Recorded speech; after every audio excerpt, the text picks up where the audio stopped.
My name is Emily. In my late 30s, I juggle a full-time office job with helping out at my family's liquor store. During weekdays, I work in the office until 6 p.m., then spend my evenings managing the accounts and operations at the store. Our liquor store was once a thriving business, supplying alcoholic beverages to hotel banquet halls, pubs, sushi restaurants, and more.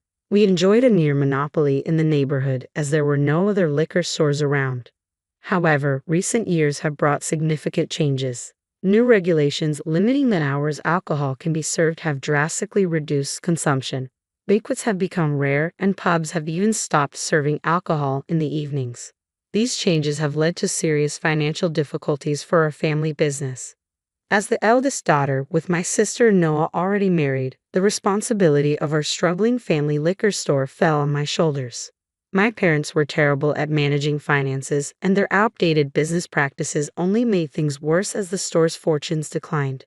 The existing debt ballooned without us realizing, bringing us to the brink of bankruptcy. Determined not to close the store, my father refused to give up, so I decided to move back home 2 years ago to help. However, the income from the liquor store alone wasn't enough to cover our debts, so I continued my day job and assisted at the store in the evenings. Every weekday evening, after my office job, I'd return home to find my father in the store, the shutters open, holding his favorite beer. "Ah, finally you're back," he'd say, greeting me with a hopeful smile.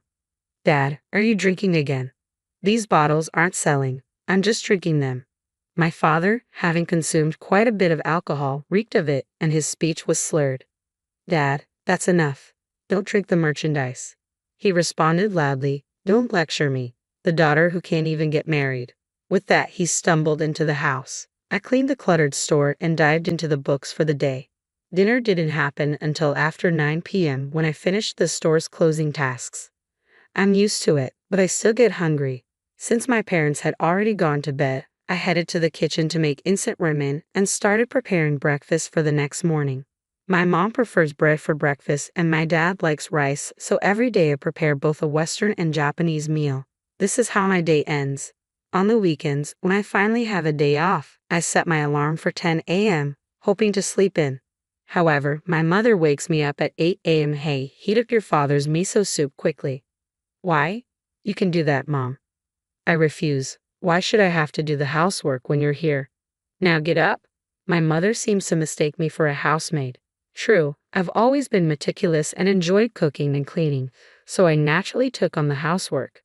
But ever since high school, my mother, who came to rely heavily on me, dumped everything from taking care of my sister to housework on me. Fed up with this situation, I got a job and started the work I do now as soon as I graduated. In my teens, work was incredibly tough, and there were many times I wanted to give up. But each time, my seniors at work supported me, helping me to keep going. Unable to enjoy a leisurely morning, I would wake up, finish the housework, and go straight to work at the liquor store.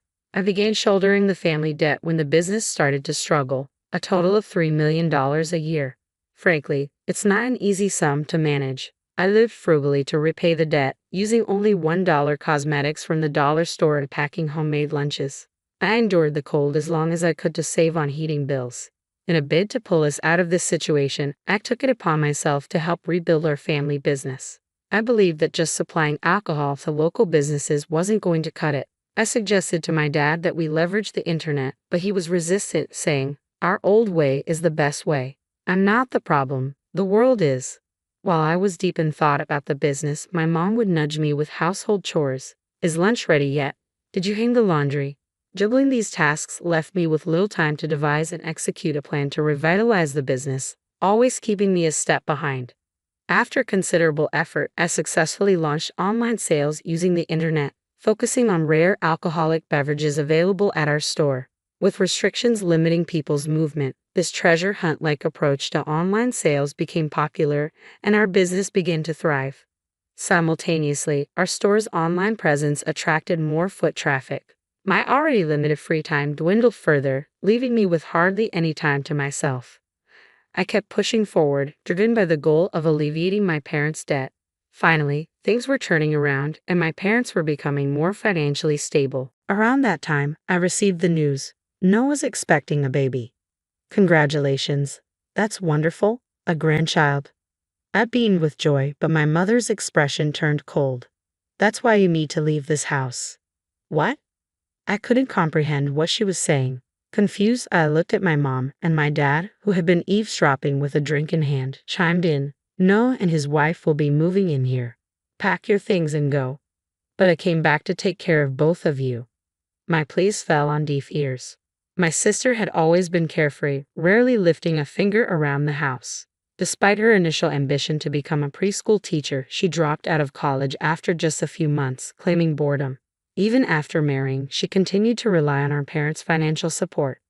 Her husband's sporadic employment meant they lived off our parents' money and occasional part-time earnings, yet they seemed to enjoy a comfortable lifestyle, taking trips here and there. I had my suspicions but chose to ignore them. Suddenly being told to leave the house left me scrambling to find a new place.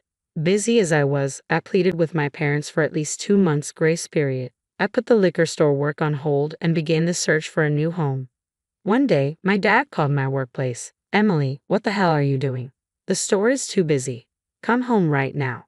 No, I'm at work. Ask Noah, I replied, exasperated by his attempt to dump more responsibilities on me after telling me to leave home.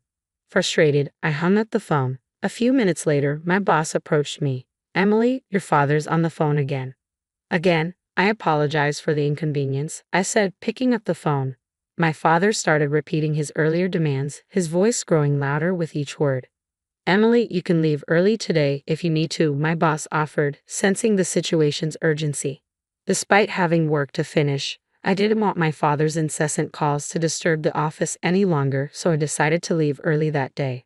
Arriving at our family liquor store, I found my father drinking, even though we were still open for business. Drinking again instead of working, I exclaimed, my frustration evident. He shrugged off my accusation. Understanding the tastes of our products requires sampling, he insisted. You focus on your tasks. Realizing I wouldn't get through to him in his current state, I quietly began attending to the family business duties. From that point on, I juggled my job, household tasks, house hunting, and the responsibilities of running the liquor store, living an unimaginably hectic life. Then, one day, the stress became too much. I collapsed at work and woke up in a hospital bed. Jason, my colleague who had come with me, explained that I had fainted, hitting my head on the corner of my desk. As I gently touched the bandages wrapped around my head, I felt relieved. That was frightening. How are you feeling now? Better, I replied quietly. Tears welled up in my eyes at his kindness. Kindness had been a rare sight in my life over the past few years. At home, despite my efforts at the liquor store and with household chores, appreciation was scarce. Being constantly manipulated by my alcoholic father and self-centered mother had pushed me to my limits. Seeing me in this vulnerable state, Jason said, "You've worked incredibly hard. Soon, you won't have to worry about the house anymore.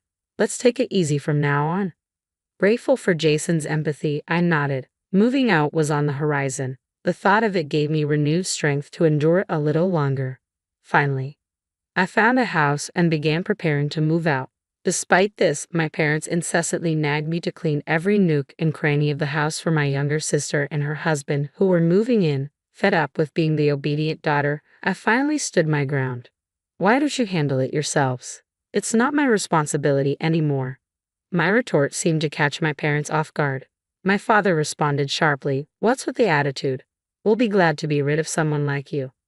I had reached my limit with my unappreciative parents who never acknowledged my efforts. After I completed my move, my sister and her husband settled into our parents' house, and I finally felt liberated from their grip.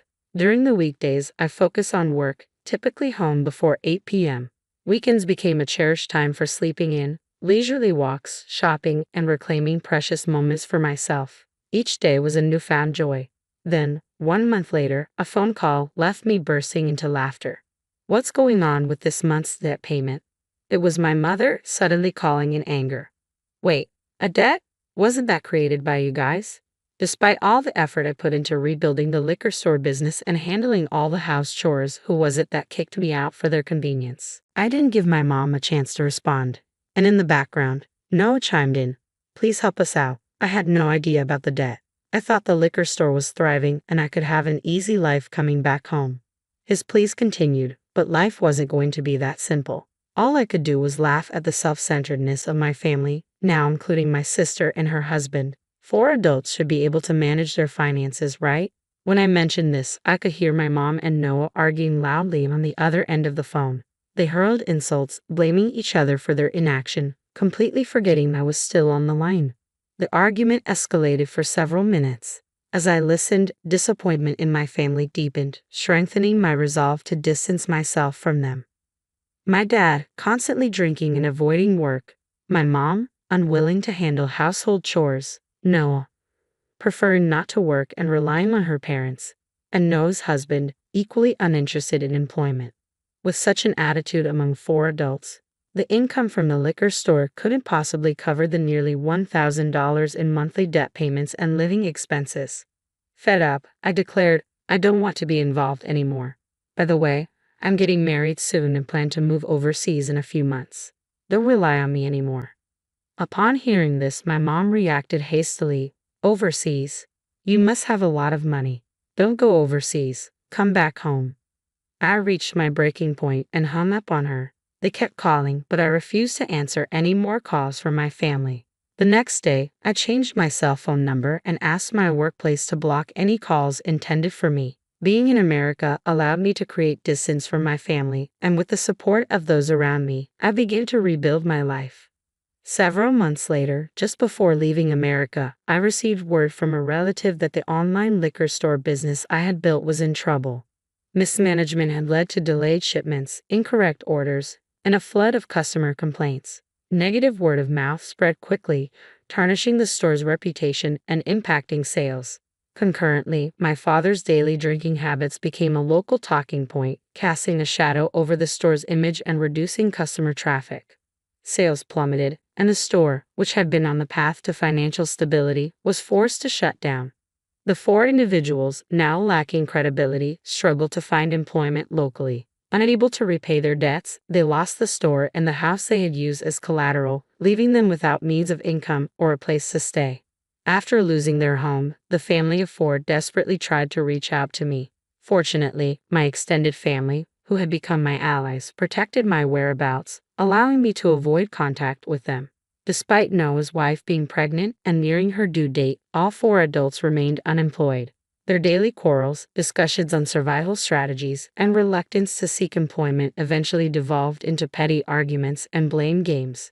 Meanwhile, I married Jason, my coworker who had stood by me during my hospitalization. Our bond grew stronger through that experience. Around the same time, we were both offered positions at our company's overseas branch. These circumstances led to our relationship and our decision to marry. After dedicating so much time to rebuilding my parents' business, I now cherish the moments with my husband and strive to balance our work and home life together.